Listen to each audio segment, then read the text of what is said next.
Thank you for downloading this podcast from Talk Radio 702 and 567 Cape Talk.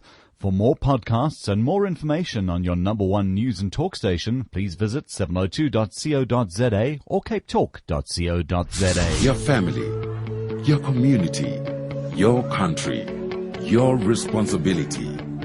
Be the best citizen you can be.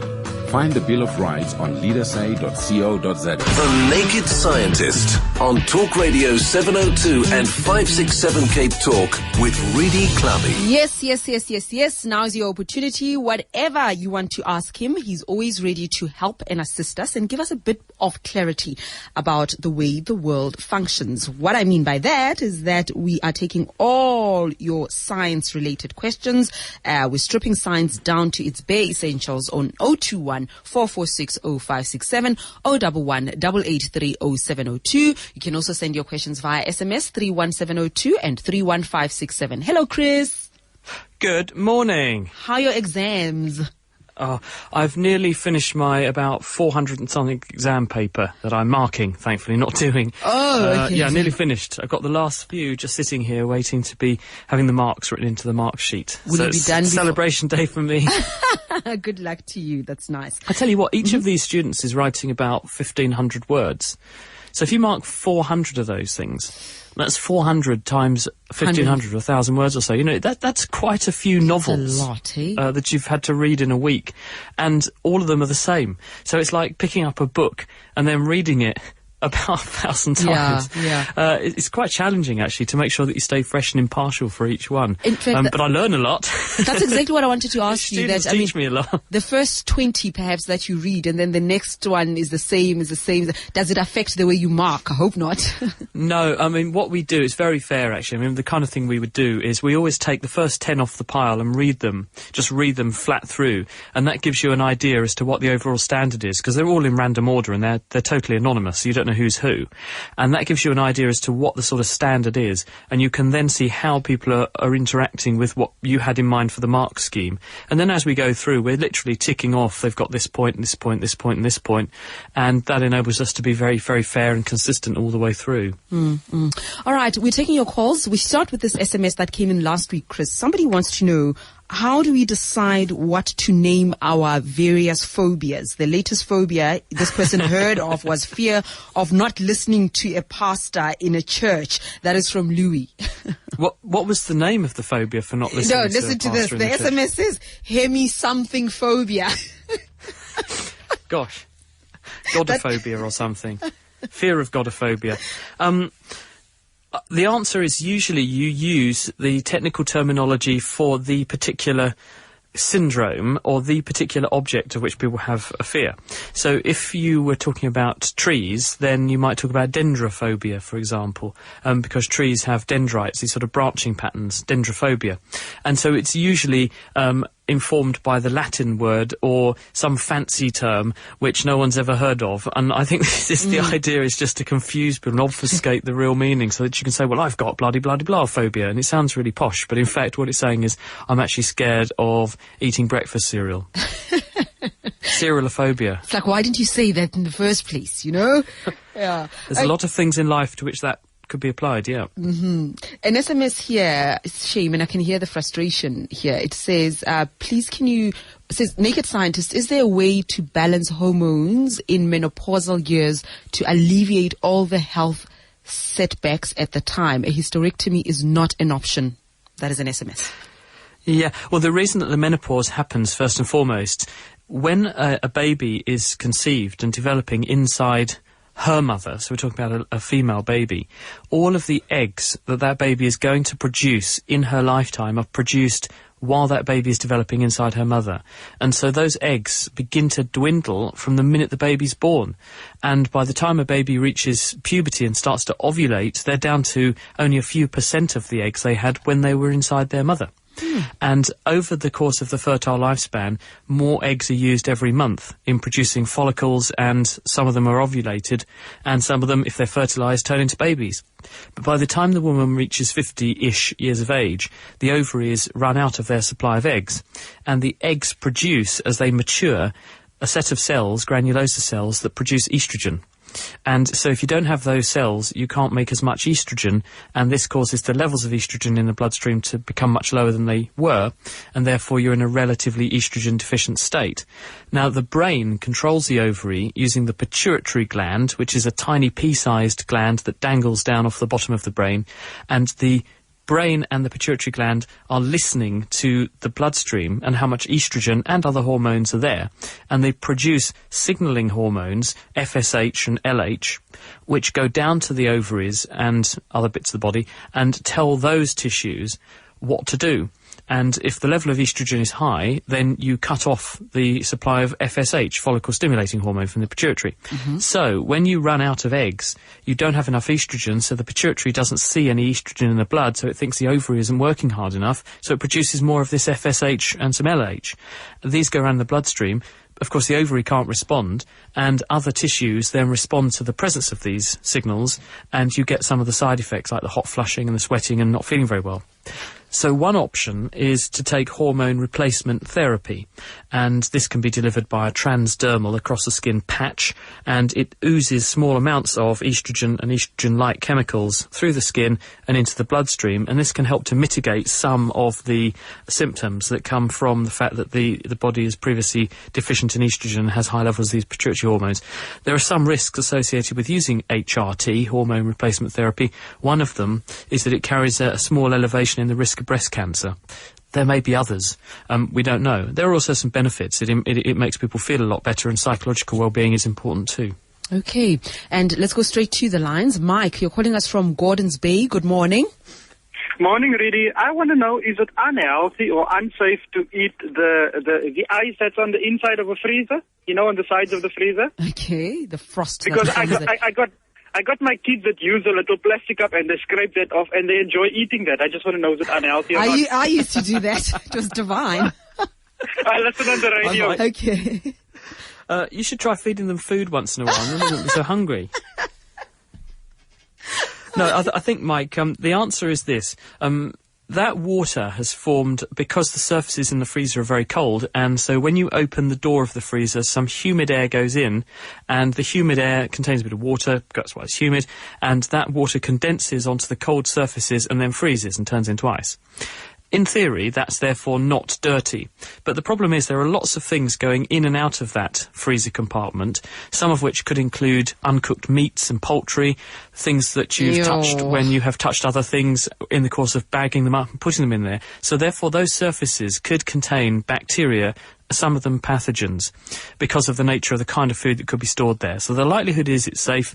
In a remote possibility, there could be some pathogens in there, and therefore it's probably best avoided. Make the ice in an ice cube tray and eat the ice that way. Or just feed your kids food, which might be an alternative way to stave off the hunger. Well, some of us ate the food and the ice, so no wonder we looked the way we did.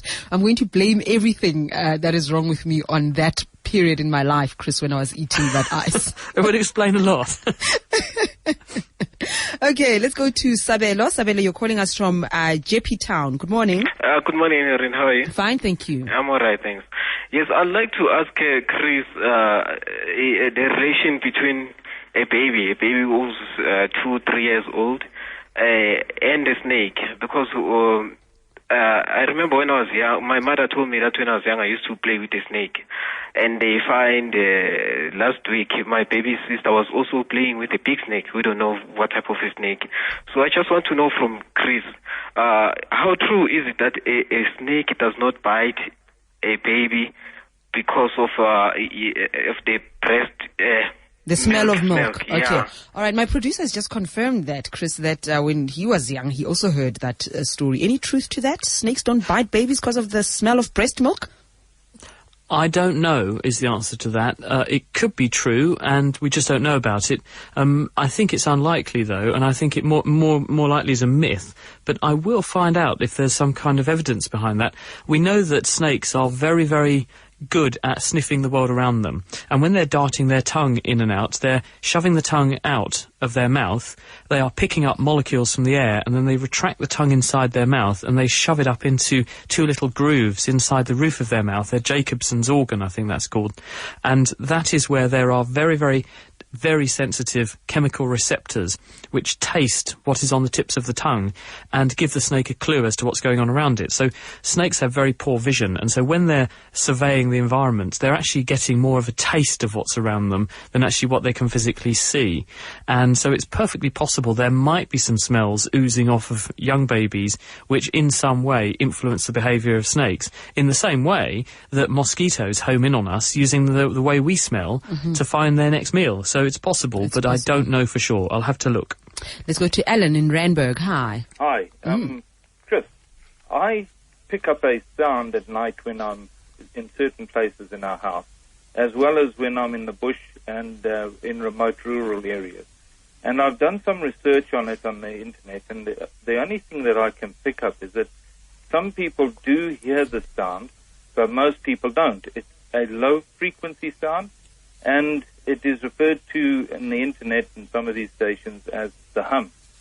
What is the sound that I'm hearing? I know it's not tinnitus because I have a degree of tinnitus, and I hear the sound over and above the tinnitus. Okay, the hum. I was going to say, first of all, yes, it could be just an episode of tinnitus. I wonder, though, if it is a manifestation of tinnitus, and therefore if it's more noticeable in very quiet places where there are not background noises that are masking it normally. Because when you get tinnitus, what's happening is that the cochlea, which is the inner ear where you convert sound vibrations into nerve signals that the brain decodes as the sounds we hear, if you get damage to the cochlea, then the portion or region of the cochlea which has become damaged, the sounds that would normally pick up and convert into nerve signals, you then artificially begin to experience sounds corresponding to that part of the cochlea. And the cochlea is frequency selective across its length. In other words, there are different bits of the cochlea that respond to different sounds. So you might have injury to different bits of the cochlea corresponding to different frequencies, and those injuries may be more or less severe. So in some regions you might have very bad damage, and relatively speaking, and therefore you tend to hear more of those sorts of sounds. If you've got a little bit of damage to the bit of the cochlea that subserves low frequency hearing, perhaps when you're in a normal ambient environment, then there are enough background noises of that sort of frequency that you don't notice the tinnitus, but then when you go to somewhere where it's very quiet, that is disclosed, and that could be the reason. Another possibility is just the background noise that you get, because there are some environments where the construction of the area is such that you get very low frequency resonance. Sound waves will bounce back and forwards in that environment and resonate, build up. And it may be that you're just sensitive to sounds at those low frequencies and you're able to pick them up in the environments in which you go. But I go with my first suggestion as the stronger option. But other than that, I don't know what the hum is. We know that the planet hums, but the planet hums at a very low frequency that you wouldn't be able to hear. So I doubt that it's the actual Earth vibrating that you're picking up. All right, Ellen, thank you very much. Calvin and Kevin, please stay on the line. I'll take your calls right after this. The Naked Scientist on Talk Radio 702 and 567 Cape Talk with Reedy Clubby. We're taking your calls on 021-446-0567, 011-883-0702. Let's go to Calvin in Kensington. Good morning. Good morning, Reedy and Chris. As a kid, my father used to clean his pipe and then apply the nicotine on sores that would not heal. On sores that would not heal. Okay. Externally, yeah. And we know that the nicotine is a bad thing, Okay. So I just need to know, Did the sores heal? Yes, they're good. Okay. They're So good. nicotine and sores? It was so good. It probably also turned you into a nicotine addict, I would think, because nicotine's very soluble in fat, so it probably would have dissolved through the skin quite well. That's why anti-smoking patches work, because it puts the nicotine into the bloodstream. But when you clean your pipe out with pipe cleaners, you're not necessarily cleaning out huge amounts of nicotine. There'll be some there, but not very much, relatively speaking. Most of that gunk that you're clearing out is tar, and in that tar are lots of complicated, what are called aromatic hydrocarbons. And actually they're not so good, because they're the thing that causes lung injury when you smoke, and mouth cancer and lung cancer. And that's because they have the capacity, those chemicals, to damage DNA and cells. Putting this stuff onto a wound probably wouldn't have made a huge amount of difference to the likelihood of the wound healing, but it could have actually potentially damaged the cells, and if you did it for a long, long time, might put you at increased risk of getting skin cell damage and cancer. So hopefully that isn't what happened, and hopefully you haven't also become a hopeless nicotine addict either. Absolutely, we hope so. Let's go to Kevin in Rivonia. Hi. Hi, Reddy. I'd like to ask Chris that how come in a place like Phuket in Thailand, with day temperatures of about 38 degrees, you can walk bare feet on the beach without the sand burning your feet, whereas in South Africa at about 25 degrees you can't dare to go bare feet on the beach. Hello, Kevin. Having only wandered around on the beach in South Africa and no one's paid for me to go to Thailand and walk on the beach, perhaps you'd like to sponsor a trip so I can do the experiment. I don't think I can provide an answer to that one. I'm sorry. I'll have to find a rich sponsor who will send me to Phuket, and then I can have a go at the experiment and see what the compositions of the sands are. I wandered around on the beach at Port Alfred, down near Port Alfred actually, on the Eastern Cape. It's absolutely beautiful. Yes. Yeah, I'm hoping to head back there soon when I go to Grahamstown. Yes, you will. And about the other sponsorship, you can start calling us now. Let's go to offers gratefully received, alongside answers to Kevin's question, which I hopelessly cannot answer. And don't miss this opportunity to sponsor. The sooner you do it, the better. Well, we'll get the answer, won't we? We're being naughty. Francois in Observatory, hi. Hi, good morning. Chris, cells which make up our body are constantly being replaced and regenerated. How is it that something like a birthmark, which is close to the surface of the skin, stays with us throughout our lives? Okay, I hope you got that. The line wasn't too good. Yeah, hello, Francois. The answer to this is you're absolutely right that there are some cells in our body that are continuously being replaced, many cells. There are some that aren't. There are some which we're born with, which we have to make last a lifetime, and nerve cells in the brain are a good example of that. But other cells in parts of the body that we wear out, our skin, the insides of your intestines, whenever you eat anything, it goes through you rather like a Brillo pad, scraping off cells, and you have to replace millions of them every few minutes. Well, how do those cells do that? Well, they have stem cells that are on the underlying layers of tissue, and the stem cells divide very fast and grow new cells which move up through the tissue layers to replace those that are being lost. But that doesn't mean that your body has to change shape overall. All that you have is a set of stem cells that produce new cells in the tissue on top. And so if you have a birthmark, for example, this is a patch of pigmentation. It's an area of cells which make more or less, relatively speaking, of the pigment melanin, which we add to the skin cells. So if you have that area where the cells are programmed to be a bit more or less active, although the cells themselves may be replaced from stem cells periodically, the program that makes them behave the way they do will continue to run that way. So therefore the actual feature won't change. It's a bit like saying, well, why don't, if I'm replacing cells all the time, why don't my fingers change shape or whatever? Because the cells that are in different parts of the body inherit a genetic program corresponding to that bit of the body, and as long as they inherit that genetic program faithfully, they'll continue to do the job they were told to do in that particular part of the body. Here's an email from CA, wants to know, why is it that our faces don't get as cold as the rest of our bodies? For example, when it's freezing cold, we have to cover our bodies with layers of clothes, but not our faces because it doesn't get so cold. That's very interesting. By the way, it's very cold here today. Well, faces do get cold, and if you talk to people who've been to the Antarctic or the Arctic as explorers, they'll tell you that if they get frostbite on the end of their nose, it's exquisitely painful. But one of the benefits or the advantages of the face is that it has an enormously rich blood supply going up to the brain. The brain, despite the fact that it weighs only about 2% of your entire body mass, nonetheless consumes 20% of the oxygen that you're breathing in any minute because it's so metabolically active. And that means it's got to receive between 15 and 20% of all of the blood your heart pumps out in any given minute. So there's a huge amount of very hot blood coming from the core of your body going up through your neck and your head, and that means that through conduction there will be movement of heat from those inner tissues towards the surface, and that means that it will help to keep them warm by definition. Also, you have very rich blood supply to the mouth and tongue, and that will also help to provide warmth to those tissues locally. Mm-hmm. I have two related questions. One says, why do pets hate the sound of vuvuzelas? And another one says, why are pets particularly sensitive to loud noise? Well, animals have very exquisite senses of hearing. Humans are very visually dominated creatures. We devote more than a third of our brain to decoding what we look at.